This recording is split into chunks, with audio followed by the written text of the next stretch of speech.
વાતો રે પણ તે વચને વર્યા વિશ્વથી ન્યારા પૂજાય થઈને દેવો રામ કૃષ્ણ દેવા ઝલકી રહ્યા પુરાણમાં દાખલો લેવો આવા જે વચને વર્યા છે એવા સંત મહાપુરુષોને અહીંયા વધારેલ સર્વત્ર સ્નેહીજનોને સર્વત્ર ને મારા દાસના જય ગુરુ પ્રથમ ભક્તિનું પગથિયું વેદ વ્યાસ થી ગુરુ પૂર્ણિમાનો મહિમા ચાલ્યો આવે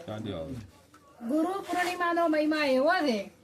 કે જેને ગુરુ ચરણે રામ કૃષ્ણ ને આદિ ગુરુ ભાવે બધું મૂકી ગુરુ ચરણમાં જાવે ગુરુ વિના તને કોણ છોડાવે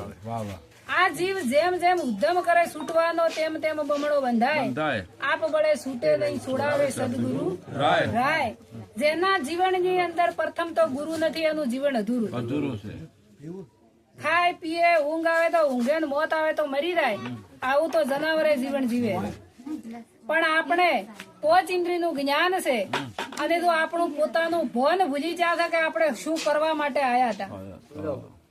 સંત મહાપુરુષોએ કીધું કે દયા ધર્મ કા મૂળ અને પાપ મૂળ અભિમાન જજ તુલસી કહે જ્યાં સુધી દેહમાં હોય પ્રાણ ત્યાં સુધી દયા ન છોડીએ અગલે પગલે જુઠ્ઠું બોલવું તો મહાન પાપ છે જૂઠ સમાન કોઈ પાપ નથી જે સંત મહાપુરુષોએ કીધું કે સત્ય ને વર્યાવો તો થોડું બોલો પણ સત્ય બોલો